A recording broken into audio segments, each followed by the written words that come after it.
Well, hi ho. It is a fantastic Monday here in the Queen City. For those not know, that was Charlotte, North Carolina, where we are from. This is the Dennis and Andy show. I'm Andy. My partner over, I always point the wrong way. There we go. Yep. Cameras are backwards, and I'm Dennis. Welcome to the show. Right. Welcome to the Monday show, which we're going to start calling the interview show, because last week we interviewed Mark Polton and Clint Helinski. That last name is always going to get me. Talking about their project, Sea Dog, on Indiegogo. And this week we have another guest. Dennis, we have another guest. We do. Who is it this week, Andy? It's our good buddy, Graham Nolan.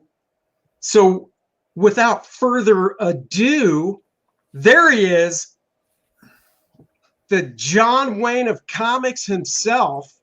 Hello, pilgrims. Look at that. Graham Nolan. And I paused there because usually when I call up a friend of mine in town, and I'm not talking about you, Dennis, but somebody else, I always, well, it's Bud Root. It's not like I have to hide his name. When he answers, I always go, Bud effing Root. I didn't want to throw that language down to you, Graham. I respect you too much. I'm used to it, though. Oh, okay. Well, Graham Effin Nolan is in his house. There you go. We're going to be talking Alien Alamo, Graham's new project. Let's share that screen and show it to the world. All right. All right. Let me get it going up here. Oh, there it is.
Woohoo! Very nice. Very nice. Hot like off that the video. success of the Chuun comes Alien Alamo. So why a Western? Well, I love Westerns, for one. And this story was going to be, originally my whole idea was to make a modern day version of The Rifleman. Mm-hmm. That's a TV show from the 1950s with Chuck Connors, because it was all about a relationship with him and his son. And so that was the beginning stages of it. And then it sort of evolved from there. And it became I like cross genres too. I like to cross genres. I wanted to do like I said, The Rifleman, but I also wanted to have something different in it to make it different. And so I made it a sci-fi Western. Oh, cool. I was actually going to ask you, and we'll play the video again, of course, throughout the show and stuff. We'll bookend it that way so other people would see it when they join. I was actually going to ask, because I know you do a show on Saturdays about Westerns. Mm-hmm. Do you go back and rewatch those during the week before you do it? Yeah. You do? I do. Are these ones that you own on DVD then, or? Yeah, I either own them on hard copy DVDs or I've bought them on Vudu, so I have them digitally up in the cloud. I've got most of my movies are either Westerns or monster movies. Okay. Well, and that kind of leads to the next question, because I can admit I don't think I've watched in my entire life more than 10 Westerns. And And the oldest one probably is from the 80s, if there was even a good one in the 80s. Like the first one that comes to mind is Unforgiven, right? That was 90s. I know that was 90s, but Yeah. I know I've had to have seen something before that as well. Did you ever see Lonesome Dove? No, Oh. no. I've only seen Okay. I've only seen clips of like McClintock. You've had to have seen McClintock. At least that. True Grit or McClintock. True Grit. I have seen the world original. has seen those John Wayne movies. I've seen the original True Grit. I Okay, there you go. Because I went back and watched it after the one that came out a couple years back. Oh. So, but my question is, do you see yourself running out anytime soon? Is your library that extensive for your Saturday thing, Westerns? Because I assume once you do, you'll move to Monsters or something else. But like, well, no, Monsters is I started with a show called The 31 Days of Monsters, and that starts October 1st. So I'll have that covered. That's 31 every single day. It's another monster movie, and I stream every morning for that one. So I don't think I'll run it. I mean, there's Westerns have been around for over 100 years. There's plenty to choose from. Then there's also TV shows. Like I did one on The Rifleman. Oh, okay. And there's so many others that I could tap into. I just bought the Bravados. That one's going to be coming up pretty soon. Great Revenge Tale. So I got plenty to keep me going. So are they mainly American Westerns, or do you do like the Italian, the spaghetti Westerns too, or? Oh yeah. I haven't done any of the Sergio Leone films yet, but I plan on doing them. You can't talk about them without doing Clint Eastwood in there. So I'm assuming with your knowledge between monsters and Westerns, that crosses over into some of your comic book work, I would assume, right? Yeah. A lot of superheroes you could say are cowboys. If you look at the way they behave and the way that Westerns are structured, one of the tenets of a Western is that all conflict is resolved with violence. And, you can't have a superhero story without that too. So, Hey, now you back up, buddy. I am sure I read a Marvel comic within the past year where they just sit down and talk it out over coffee. Yes, I stand corrected. If it's from the last 10 years, there's plenty of them. I think Captain America went up to Zemo and said, "This punching stuff and shield throwing's not happening. It hasn't worked in years. Let's just go over to the Starbucks, sit down. I'll buy you a mocha frappuccino, and we'll just hash it out like grown adults. What do you say, Zem?" And Zemo just went for it. Isn't that modern day? Come on. It pretty much, but you'd have the action of them walking into the coffee shop, and that negates it right there. Too much action. See, and I think I wore this shirt for a reason. The 10 reasons why Kirk is better than Picard, and there's one of the reasons right there. Because Kirk always wins by duking it out. Picard would sit down over a cup of Earl Grey and try and talk you to death. Yeah, there you go. Yeah. All right, let's talk some Alien Alamo. So why don't you, even though we watched the trailer, give us a quick rundown here of the story, the pitch. Sure. It takes place in 1957 Texas on a ranch called the Alamo. And Travis Houston is a World War II vet who's come out of the Pacific as damaged goods. And he's having trouble relating to his son. His wife has died, and he's raising his son as a single father on his ranch. And the horrors of what he'd seen and done in the war are preventing him from really opening up to his kid. And then the alien invasion comes. And unbeknownst to Travis, this is sort of what he really needs. He needs another war to bring him out of his funk and connect him with his son in a way that only combat can.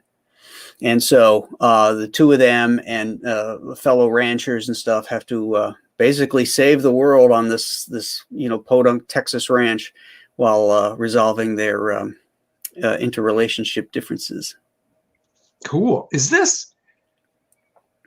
besides the fact I love that character design for him? Is he related? Grandfather? No, no, he's just a fellow another rancher. Yeah, Fellow rancher. Okay.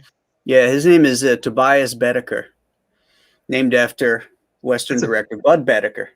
Oh, okay. I was going to ask. Well, where did Tobias come from? Did you just add that one in then? Julie suggested it. Oh, okay. Yeah. Wow, that's a great name too. That's a real strong name too. Yeah, I like it.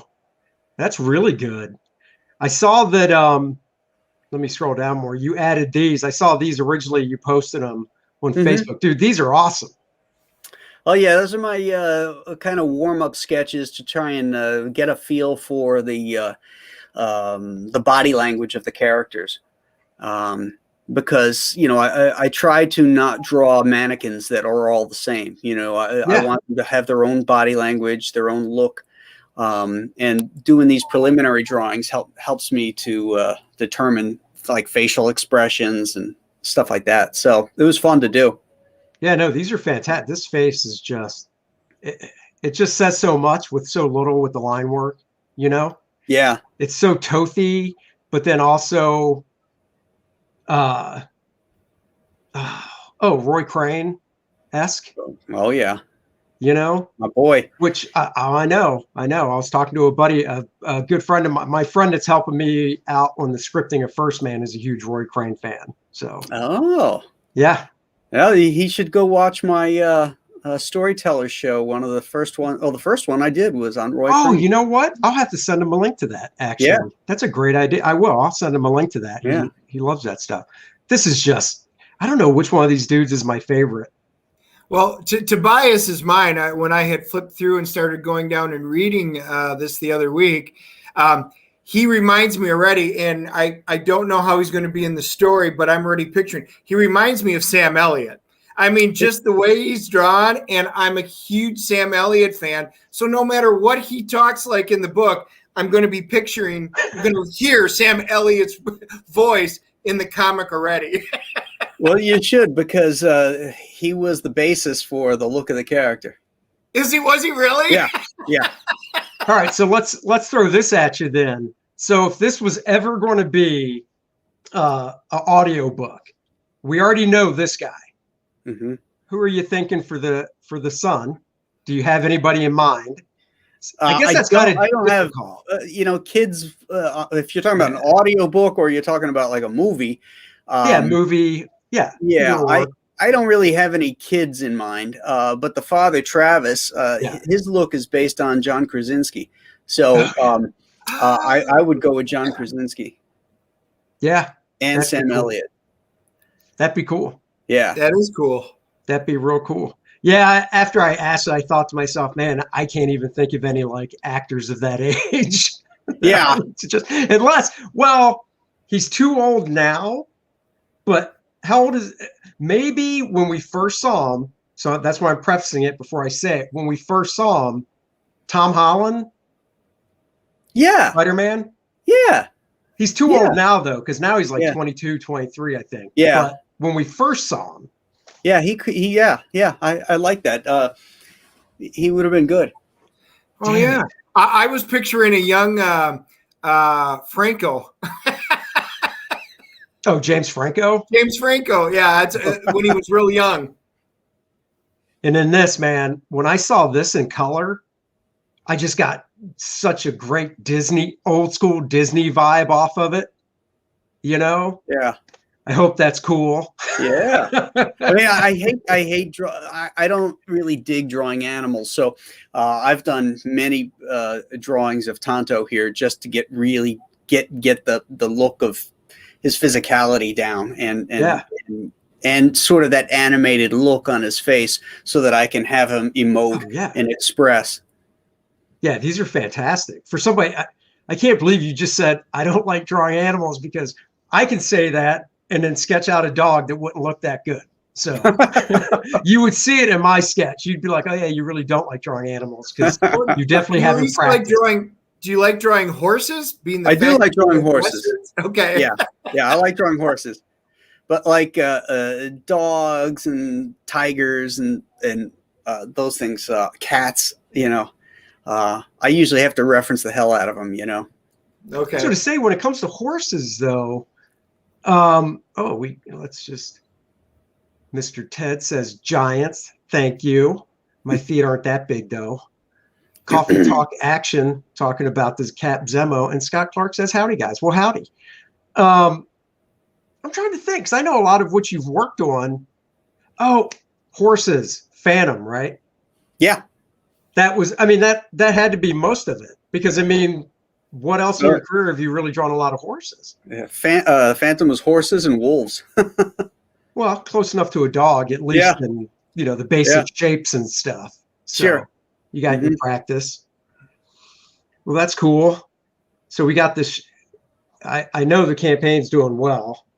So we'll go back up real quick here. So 44 is great. What's the next stretch goal? Is it 45 or 50? I don't remember. It's 50. Okay, cool. And that'll add a spot varnish to the main wraparound cover. Nice. Just like the spot varnish I had on the Chuun, which will really, really make it look cool and really pop it. Oh, yeah. Yeah, I just backed it the other week, mainly because we had reviewed your Chuun. Andy had gotten it, so he had loaned it to me so I could read it. And I'm a Wisconsin boy, so I was around in the winter of '77, just a little farther west, and it just kind of hit home. It was a great story. I love the art and everything. Oh, thanks. So we were chatting about that during the review, and I'm like, well, I hope he's got one up there because I want to buy one of these. And then when I did the Alien Alamo, I know one of yours that you could get both of them. So I knew I picked up on that one because that was a fun story too. Great. Thank you, Dennis. Appreciate it. He's got a fondness for the monster stuff too. We all do. And in fact, are you looking forward to Godzilla Kong, Graham? Oh, yeah. They dropped some new footage today. Oh, really? I haven't seen it. Oh, yeah. Okay. So you have to hunt that down. Just YouTube, I will definitely. But yeah, it's good. It is so good. I'm so looking forward to that. So anyway, let's go through some of the perks. Well, I love the fact that you added a grab bag again, even though I'm jumping ahead because that's new. That just got added today. That's cool, man. Heck, I saw that and I thought to myself, I've got a ton of comps. I might have to steal that idea for the next one. Sure. Hey, it's a great way for, in this era of COVID where there's no conventions, for fans to get old comics that are signed, and they're right from my own collection. Back in the day, DC used to send us 25 copies of everything we did for them. So I've got boxes and boxes of comics going back to the 1980s. Yeah. Oh, that's true. Cool. Wow. I thought I had a lot. So we've got the Alien Alamo 3-pack. You want to go through I'll let you describe all the perks there. Since you can do it justice. Well, I'll have to go to my own page because that's so small I can't read it from here. Oh, I got it. I thought you knew it by heart. No, I got it. So the Alien Alamo 3-pack gets you cover A, which I assume is yours. Yes, that's the wraparound cover. Yep. Cover B, which is Aaron, I believe. Aaron Lepresti, yep. Yeah. And then and cover C, which is Seago Jackson or Butch. Which one is it? Butch. Butch Geis. Yeah. Okay. And then the mini print as well. Yep. Sweet. That's a very good. That's just a placeholder. The Butch cover is just a placeholder. Those are just the pencils. So he's hoping to get the inks to me this week. So I'll replace that with the inked version and then eventually with the colored version. Who's coloring that one? I haven't decided yet. Oh. Who's going to color Butch's yet? Okay. Did Aaron color his own? He did. Okay, cool. Yeah, I know he likes to color his own stuff, but I figured I better ask. I love to buy Graham a beer because you literally have 7 claimed. I had, I think, 30 on the Chuun. Did you really? Yeah, because it's an add-on too. So like people were checking out and I'll buy Graham a beer, and I think I had like 20 or 30 beers to drink. I guess on my next campaign, if I said buy Andy a smoothie, it just wouldn't look as manly. No, you'd have to turn in your man card on that one, bud. So then the question is, what's the beer? What is the beer that you're going to go buy? Oh, well, it depends on the season. My palate changes with the season. Oh, well, Dennis is kind of a beer guy too. So I'm well, on let me the take it dark back. side. If you can Dennis- see through it, I won't drink it. yeah, it's dark beer that flows like mud, or it's nothing for Dennis. Well, you should have tried the Chuun brew because I paired up with a brewery during the Chuun campaign, and they produced a imperial stout with a 9 ABV. Man, it was so tasty, but man, did it have a kick. Yeah, but Graham, you're Nice. just teasing us now because you know we can't get it here. I know. That's the I'll just have problem. to drink one for you. What can I tell you? So where are these Chuun brews? Well, they're in New York. They can't ship out of state. So, yeah. You have to all road right. trip it. Road trip. Yep. I was just going to say that is one of the few states that I have not been to yet. So it's going to happen now. Are If you you hear a allowed to sucking say how much you have left? Huh? Are What? you able to say how many beers you like have left, or like how many they brewed, or? Oh, I don't know. I don't know. Oh, They okay. brewed a huge vat of it.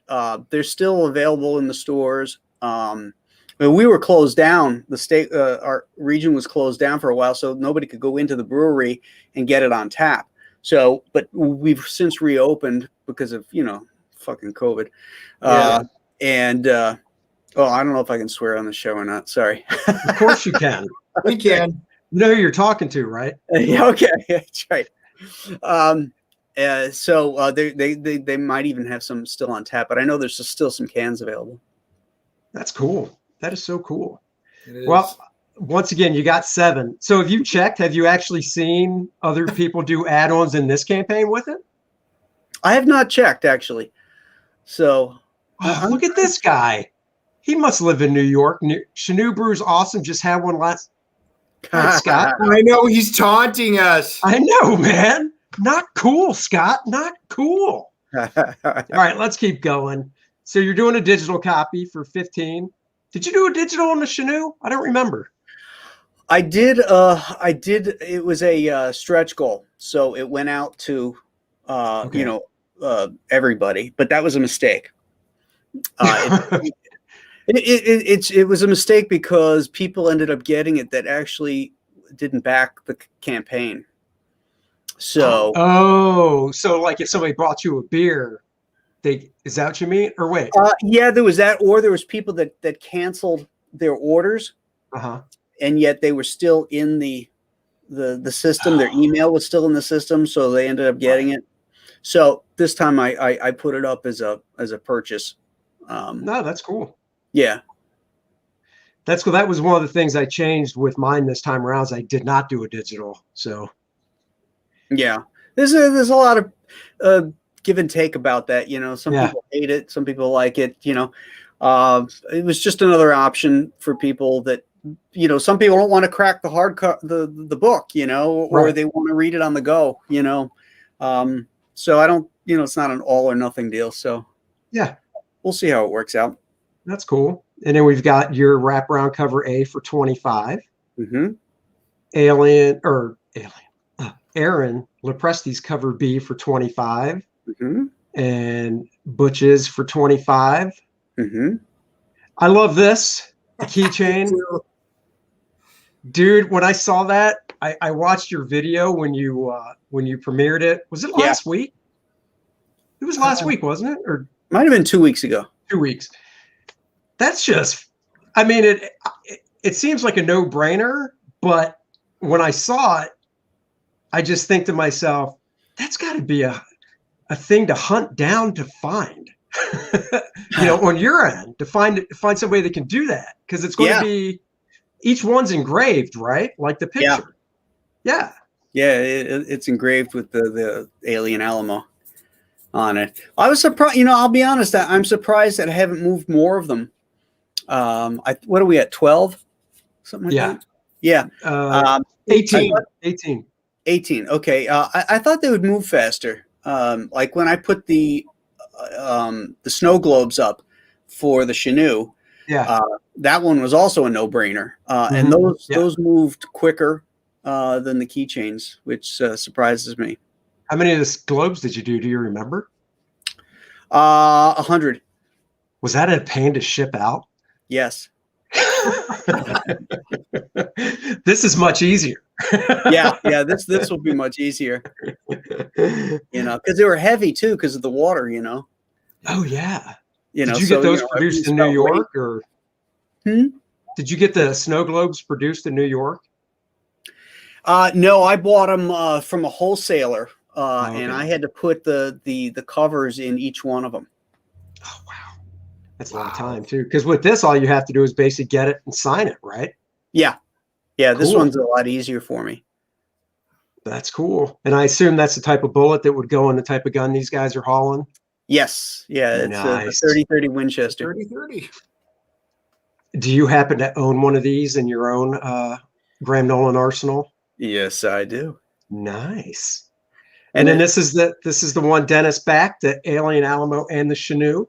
So if you missed out on the Chuun, miss out no more. And I can highly recommend it. Like Dennis said, we did a review of it on our show a couple weeks ago. So it's very cool. The thing is that the Chuun and Alien Alamo are going to connect story-wise. Now, I remember you mentioning that before, and your follow-up to Alien Alamo will also, connect. Correct. So Dennis and I both read the Chuun. So we'll get Alien Alamo because, we both backed it. So when I'm reading it, I'll actually get that connection. Yes. Or will it be really subtle?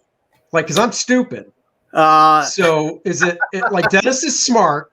So Dennis will probably pick up on it because he remembers everything. And I'm the guy that walks out of a movie and Dennis will go, hey, remember when so-and-so said this? And I'll go, did that happen? In the parking lot. So this is 1957, you said, right? Yes. And then if I remember right, the Chuun was 77, right? No, the Chuun original was Chuun. 2020. Right, the second part, but I mean, you had that backup story in the back of it, which did the historical. Wasn't that the Great Winter of '77? Correct.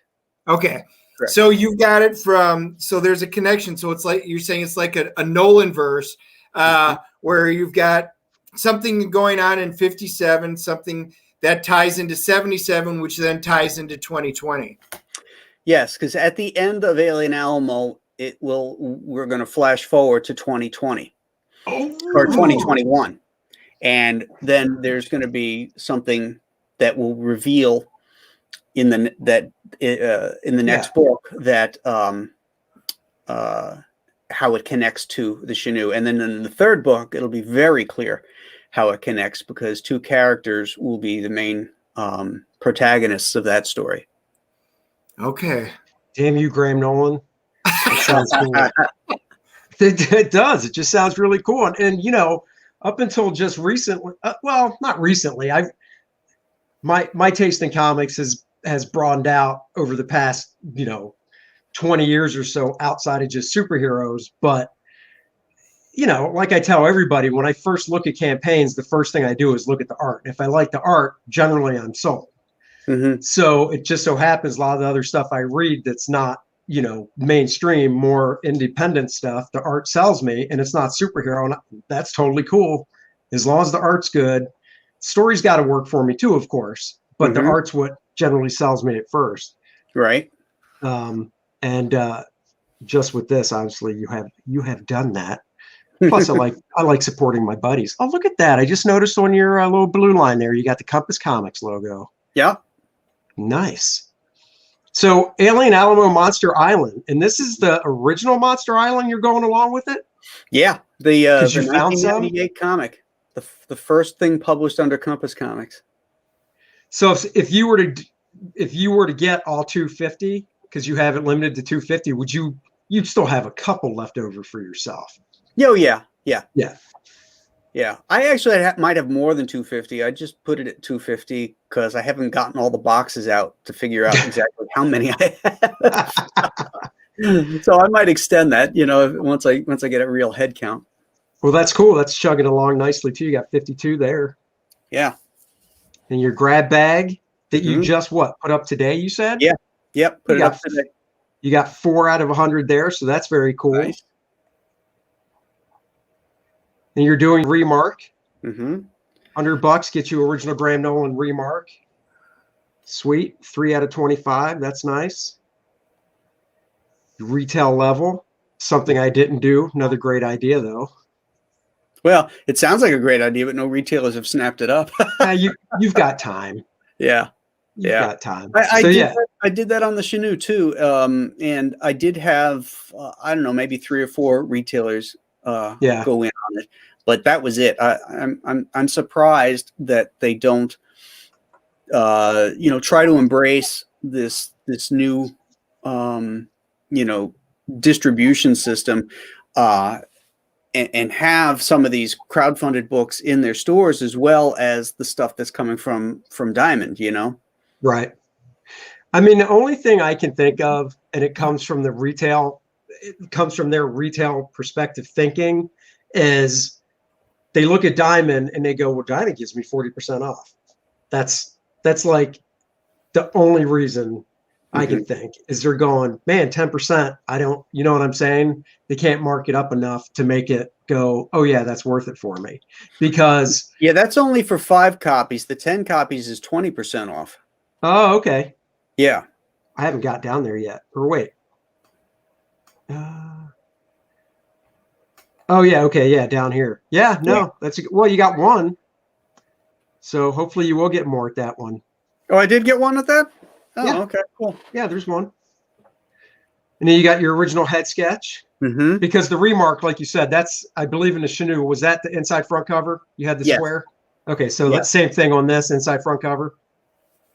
No, for the remark. The remark, yes. Yeah, I'll have that same layout system set up for the inside front cover with that.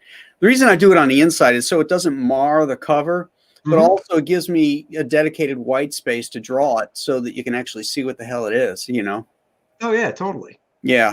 And then the head sketch is, a 6x9 head sketch on Bristol, and that will fit right in with the comic. Yeah. So there's no extra cost to ship it, Got it. That's cool. Got 9 of those. Mm-hmm. Your retailer, and then your original art level. That's cool. Mm-hmm. Look, now is this the piece they get? The Spider Woman or Spider Girl? Not Spider Woman. The Spider Woman number 9, I think. Yep, it's number 9. Yep. Mm-hmm. Oh, cool. You inked it as well. I thought Randy inked all that stuff over you. I didn't know you inked an issue of it over yourself. Randy inked the interiors. Oh, this is the cover. Oh. Yeah, that's the cover. Graham, I don't read. I just look at pictures. Did we not cover this earlier? It's becoming very clear. Come on, Graham. But that was before the show started, Andy. Oh, right.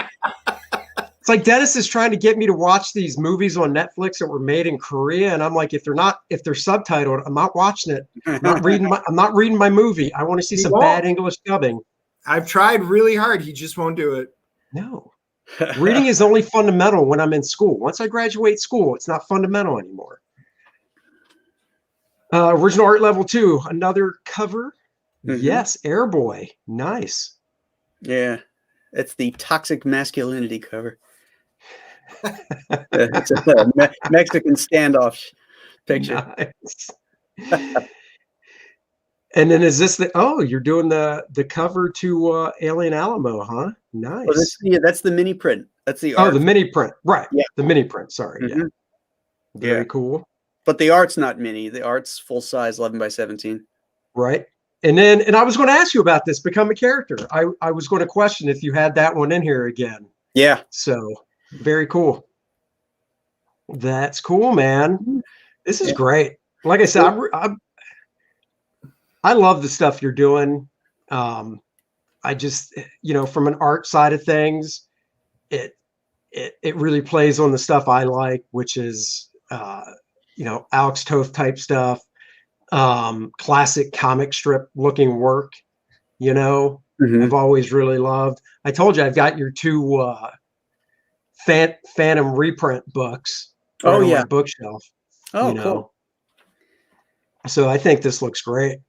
I know Dennis had some questions for you because I know you. So I'm like, Dennis, you need to come up with questions. I know Graham too well. Well, I knew your mainstream stuff, with DC. I'm more of a Marvel guy, but, I did. Obviously, The Vengeance of Bane and all that kind of fun stuff. Mhm. Superman, I know you did a Joker book, things like that. Mhm. But, I remember you through basically like 2000, 99, 2000, somewhere in there. And then I had just seen, so I'm not all that familiar with Monster Island, which is now that's piqued my interest because I don't know how I missed it when I was on your page the other week. So I do want to find out a little bit about that. But, what did you do? When did you wind up stopping with DC? And then what did you kind of do from there? Because I don't know your whole history. Well, around 1998, things were starting to change in the comic industry. It was starting to implode from all the speculator dollars that were in comics at that point. So sales were down, editors were leaving, and some of my editors were leaving. Work was starting to dry up. So I decided also the style of the comics were turning darker and grittier, and the female characters were more sexualized, and I had young daughters, and I couldn't give them comics that my mom could give me. She could go to a spinner rack, pick up Superman, Batman, Wonder Woman, Green Lantern, The Flash, Hulk, whatever. The only one that ever gave her pause was Conan. But she never had to look through the stuff. And when my daughters were young, DC used to ship me everything that they published. So every month I'd get a huge box with everything in it. And I couldn't give her those classic comics. The only stuff I could give them was the Scooby-Doo stuff and the Warner Brothers stuff, and maybe an occasional thing. So I decided to publish my own comic for my daughters, and that's how Monster Island came about. It was a true all ages comic that my friends could read and enjoy, and my daughters could read and enjoy. The same way that people used to read the comic strips in the 40s, adults read them all the time, and so did kids, and yet, they could enjoy them on different levels. So that's basically how that came about. So I did that. And I timed it badly because it was right as everything was imploding, as I mentioned.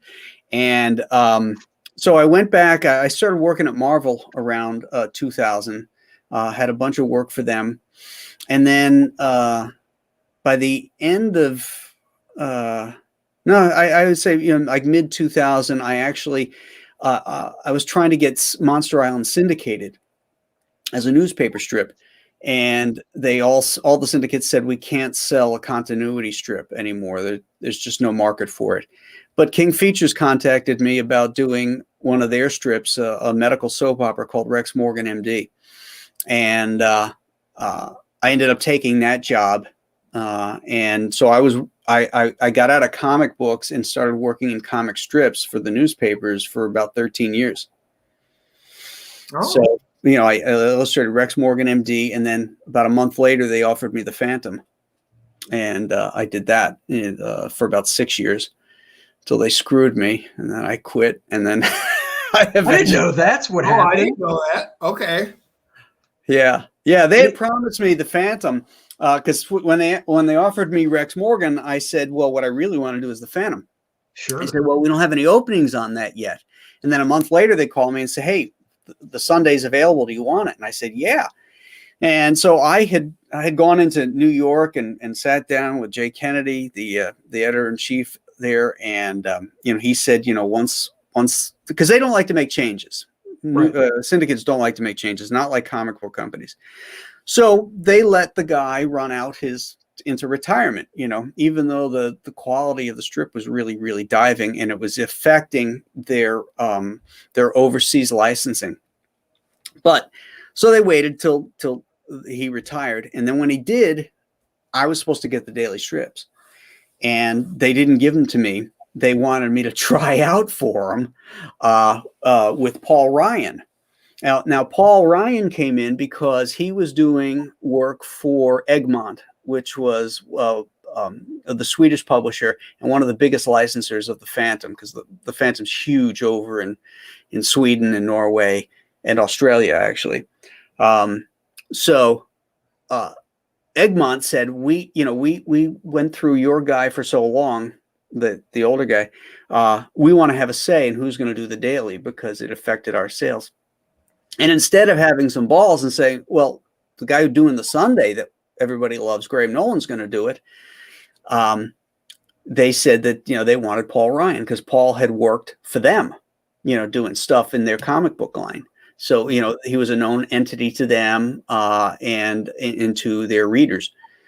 And so King Features says, well, what we want to do is have you pencil it and we'll have Paul ink it.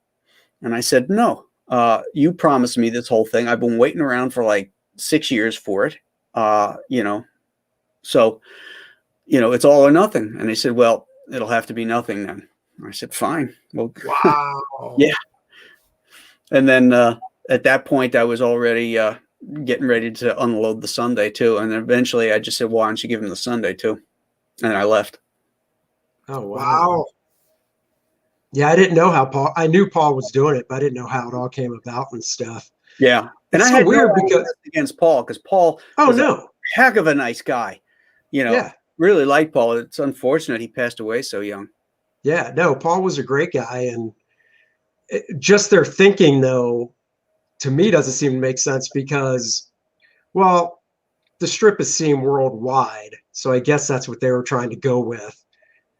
I don't know. I would have, obviously, like King Features, I would have been like, well, yeah, give it to Graham because he's doing the Sunday. So particularly since they already promised it to me. Well, that too. The issue I had was that they owned the character. So they just didn't have the balls to tell them, no, don't worry. This is going to be great. Oh. He's going to do it. They kowtowed Right. to the pressure, Right. So that was where my biggest beef was, is that he wasn't a stand-up guy. So they promised it with a handshake, it sounds like. Mm-hmm. Yeah. And a lunch. Oh yeah. That stinks. Yeah. But you know what? I often thought, well, if they had given me the dailies and the Sundays, it was halfway decent money. It was a lot of work. I would have dropped Rex and I would have just done that. And I probably could have rode that into retirement is what I was thinking. But yeah, looking at the state of the business and the state of newspapers now, that wouldn't have happened. So working for the syndicates is soul sucking too. They just don't care. So, right. It was just killing me creatively, so it was actually for the best that it all worked out, that I got out of there and got back into comics, regular comics for a little bit, and then started branching off into creator-owned stuff. Oh, that's cool. And is that how Monster Island came around? Because that's kind of piqued my interest here. Well, I just told the story about Monster Island, that it had to do with, not having comics I could give my kids. Right. All right. So, but I mean, that was all right.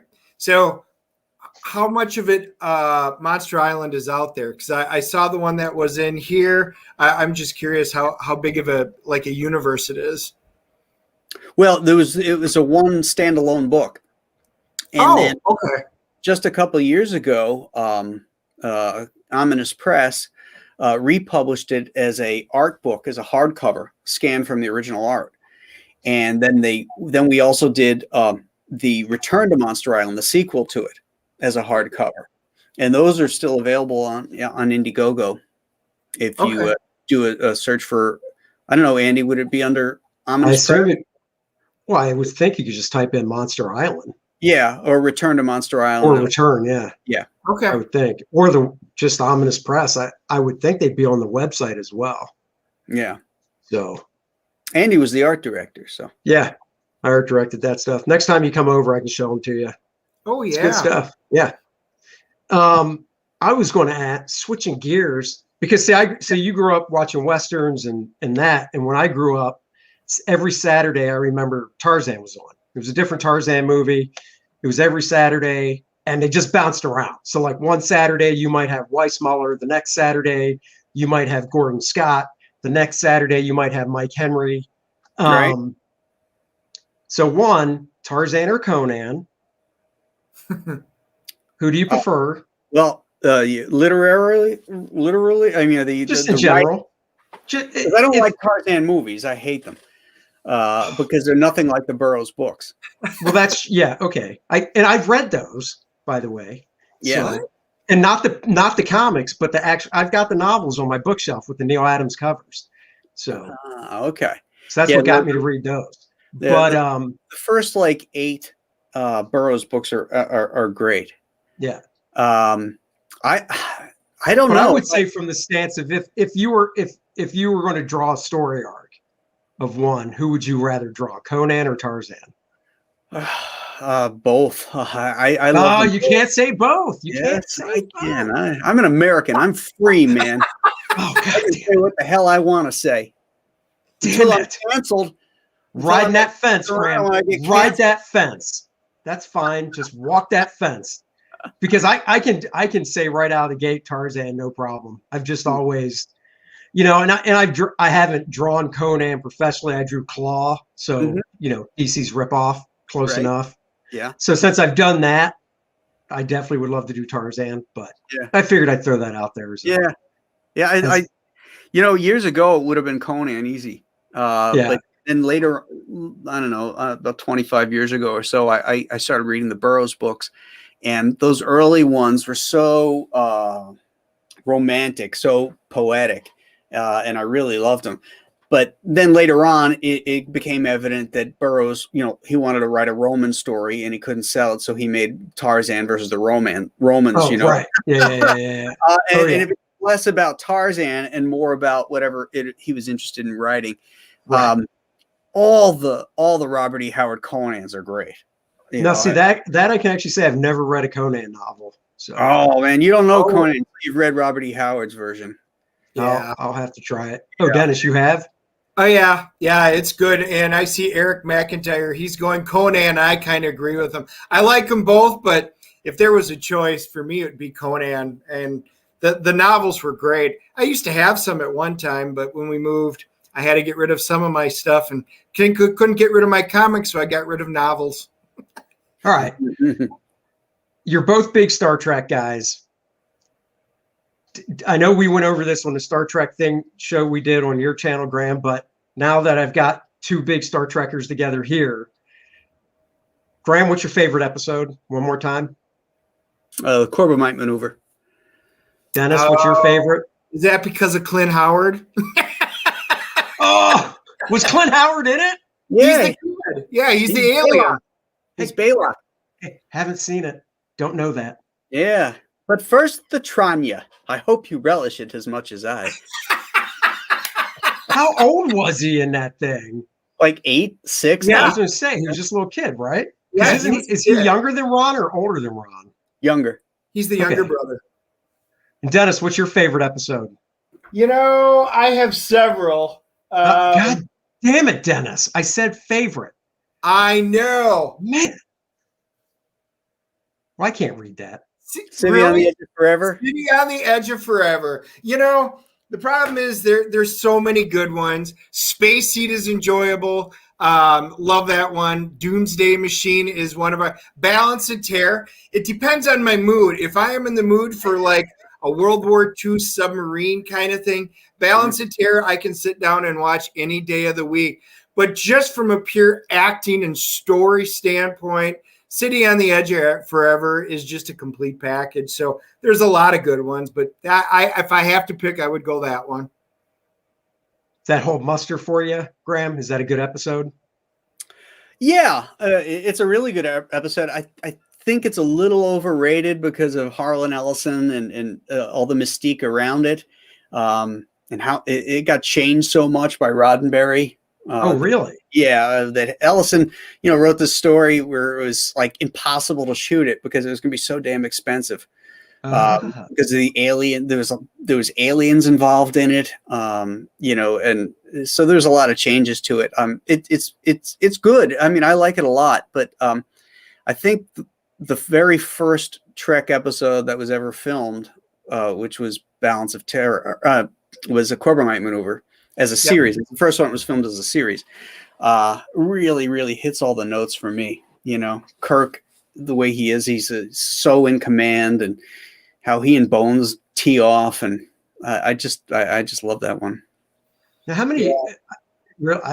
like I said, not a huge fan of the stuff. I mean, I like it, but I didn't know Harlan Ellison even wrote any. Did he write more than just the one, or no, just one and done? Yeah, well, that one was supposed to be early on in the season, and it just kept getting pushed back, pushed back. He didn't turn in the script, and it was finally one of the last ones filmed. Really? Well, Yeah. that couldn't have been first season, right? Yeah. Oh, it was. Yeah, it's first season. Oh, really? Any other notable guest writers in the 3 seasons of Star Trek? Oh, the first season had Theodore Sturgeon. Okay. Had I forget his first name, Spinrad. All these science fiction writers of the day. Isaac Asimov was there. He didn't write a story. But he was there as a like a go-to guy. Yeah. They had like the jet propulsion lab that they would run science by to make sure that these things were plausible. But I assume after whoever wrote it, did Roddenberry, I assume, had final say? Oh yeah, over all the scripts. Yeah, he went back and tweaked a lot of them. That was my next question. So he went back and tweaked a lot too and stuff. Yeah. Did he? But he had to have written. I mean, I assume this is a dumb question. Roddenberry had to have written just episodes by himself, though, right? Mm-hmm. Yeah. Okay. Yeah. Okay. Yeah. Yeah. Like I said, I'm learning these things. That was it, Norman. Couldn't remember. There you go. Well, that's very cool. I know Graham has a phaser. Dennis, do you have a phaser in your house somewhere? Not a gun. Right over here. Does it work? Well, when you say work, does it make sounds light up? Yes. And stuff? Yes. Does it mean can I shoot a wall out? No. I would hope not. Although, if you do go on YouTube, somebody created, this is a few years ago, an actual working phaser where they actually put an actual laser into the tip, and when you fire, they've got it with like black balloons and stuff up there, and you pull it, and you've got the phaser, and you hear it go off, and you can sit there and pop the balloons from across the room with an actual working laser. I have not done that yet. But you want I'll to. wait till my son comes home from school from California. Why? Because he's a physicist. If anybody can put together something for me, he can rework it. Yeah, he's not going to do that for you. I know. He doesn't care that much. He's not into Star Trek, is he? No, not like me. I do have the working communicator that actually pairs with the phones and everything like that and works on it. And that's a lot of fun. Really good detail and stuff on that. So, I've got most of the fun stuff, but I don't have any of the original props. I got a couple of props from Star Wars, but I don't have any of the original props from Star Trek, which saddens me. Oh, I know. Hey, Graham, did your daughters get any love of Star Trek and westerns and stuff from you, or nothing? Nothing. No, just nope. Their eyes glaze over when either of those things are mentioned. Yeah. My kids too. Even on comics, they. I was gonna say, what about this? What about superhero movies, superhero stuff, Graham? Nothing. My oldest Sarah likes that stuff. She likes geek culture. She was into like Lord of the Rings and Harry Potter. And she likes the Marvel movies. In fact, her boyfriend works on the Marvel movies. He's because they live in Atlanta, and he is a location scout. Oh, very cool. Yeah, so he's worked on a lot of them. Oh, that's cool. But do they still just go, yeah, my dad created Bane? Does that get him anywhere? Will that get him a seat at a restaurant? I don't know. I you know how it is with the parent. You don't want people to know. So that's not going to get him a seat at a restaurant. Graham, you've never tried that? You and Julie go out and they're all booked up, and you're like, "Come here. I need to talk to you privately." No, I'm not going to give you a 20. I just want you to know. Do you know who I am? And you pull out the Bane mask and you put it on. You go, "This guy. He lives because of me." That's never gotten you a table anywhere? What the hell, Graham? Well, it's got me thrown out of bars, but it's never gotten me a table. Well, that's just sad. It is. All right. No respect for creators. Let's, Dennis, I want to share your screen again because your audio works better for the video. So we're going to show the video one more time for Graham's campaign, Alien Alamo.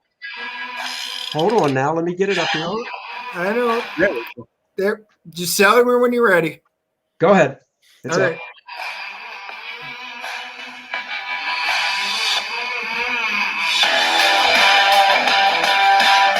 I like that music.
Gorgeous. Gorgeous. I love the burn through. I know that's your favorite part of the video. Yeah, from the thing from another world. I know. He did your first video for Shanu, right? Yes. Yeah. Same guy? Nick Roach was the Yeah, guy's I'm name. gonna have to contact him. Oh, one last question on it, and it's because it's just a yes or no, because I don't want spoilers, but I can take this unless you don't want to give it away, even say yes or no. Do we find out what happened to the guy's wife? Yeah. It'll get mentioned. It's sort of just backstory. Right, but we do find out why she passed away and stuff. Yeah. Cool. I just like to know those little details. That's all. Yeah. So, it helps. It helps. So there you go, guys. Alien Alamo, Graham Nolan's campaign. It's going now on Indiegogo. The link is in the chat. Please go check it out. Please back it. If you like really fun comics, this is one of them. This guy liked it. Oh, look, he just answered it. He ruined it for me. Oh, man, I knew I shouldn't have mentioned that. Damn it. Now I know how they intersect. Son of a bitch. But now, why would you post it then, Andy? Because if it's ruined for me, it's ruined for everyone. Wait a minute, Andy. Are there any blizzards in Texas? Did you see Art Taber's timeline this morning? It's not a blizzard. It's not even snow. I know, it's a joke. If we got that amount of snow here in Charlotte, they would shut down for a week, and I'm not even kidding. Dennis, we got 16 inches coming tonight, I think. Do you really? Yeah. Oh, geez. I do not miss that. Honestly, I can say I do not miss Wisconsin snow anymore. Yeah. Your gym still shut down? Hasn't been too bad. But there's a storm warning up until like tomorrow or sometime. And I think they're saying about 16 inches, but that usually means about 1.5 inches. Oh, they over exaggerate that much too, huh?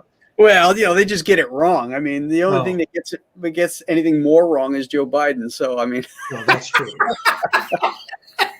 That's not saying much. Hey, are the gyms open up there? Yeah. Oh, so when did they open up again? How long ago? They opened up back in September, and then we got closed down. Then we got closed down again in November. Yeah. And then they reopened like 3 weeks later. So you're hitting the gym again? Oh yeah, yeah. You got to wear a mask the whole time though? Yeah. Boo. Yeah. It sucks. Yeah, no, they have to do that here. Dennis goes. He has to do that here. Yeah, so. Monday through Friday, and we were just talking about it this morning, and that because of course you get all the TVs at the gym, and they were talking about, well, COVID's down 70%, thanks in part due to double masking. And I was actually on the phone, and I'm like, double masking? This is CNN, and I'm like, so she says, is there anybody in there? I'm like, well, Everybody here's got a mask on. 4 of them got them pulled down on over their chin so it's not covering anything. And I'm like, nope. Out of about the 30 people, not a single person has a double mask on. I haven't seen anybody wearing a double mask. And then they were talking about, well, triple masking's even more. And I'm like, no, can't do this. You know what? A hazmat suit's even better. So maybe we should all wear a hazmat suit, and live in this rarefied world where there is no germs, Well, here's the joke, though. So you guys have heard the joke. If a black box can survive a plane crash, why don't you make the plane out of the black box? That's the joke. Right. Now, obviously, that's a joke. That's impossible. But if a double mask works, well, why don't you just use whatever material it would take to make a double mask? That's actually being serious. They could do that. I mean, it's just so ridiculous. It's just not even. Don't even get me started. We met Dennis and his wife. The 4 of us went out to dinner Saturday night, and it just kills me because you have to wear a mask walking into the restaurant to your table. So I walk 10 feet, I sit down, I take it off, and I'm like, COVID safe. Nothing's getting me at this booth. That's right. You see, I feel bad for kids because obviously, actually, no, I don't feel bad for the kids because COVID only exists at about 6 feet high and higher. Because when you sit down at a table, there's no COVID. So obviously, it rises like hot air. So, I think if we all just squat and walk around like that, we don't have to wear masks. We just kind of scoot around under the 6 foot limit and then we won't get COVID. That's true. Because you don't get it in a restaurant. That's true. Yeah. That's true. We did get a comment. It looks like Dennis Gildenhall Jensen. Hopefully I'm pronouncing it right. It must be an American thing. Yeah, it is. CDC came out and said that it's recommended to double mask. And I'm not joking when they have been talking about triple masking. And I'm like, no. So here we go, though. This is good for the campaign. Hopefully Eric jumps on the grab bag. Hopefully we get you Eric, one of those. Do it. That's right. Eric's a good cat. I like Eric. Yeah, that'd be great, Eric. Yeah, no, unfortunately, it is not a joke with it. Let's see. What's it? Oh, here you go. I mean, this makes sense. See that? Have you ever heard? Right? Got a point. I don't see many dwarfs. How insensitive. It's little people. Oh, I said dwarf. We don't call them midgets or dwarfs anymore. I mean, come on. Get with the times, Andy. Cancel. I'm canceling you. Too late. All right, guys. Thanks, everybody, for joining. Graham, thank you so much for being a part of the Dennis and Andy show. Thanks, guys. Thanks for having me on. Yep, thanks. We hope you enjoyed it, everyone. And Dennis and I will be back on Wednesday. Always hit the like, subscribe, and notifications bell. And Wednesday. You can go back and actually, if you missed any of the beginning, you can go back and rewatch the beginning of the episode on our YouTube or find us on the Facebook. And Wednesday show, we're going to be talking about CGC versus CBCS versus PGX versus just keeping them raw. He's talking about his comics, by the way. Just want to clear that up. Dennis, come on, Dennis, clear that up, man. Good I Lord. thought it was a diagnosis. I know, right? What do you got? I got everybody. and I got PC here. See y'all Wednesday. Yep. See you later. Bye. Oh, okay.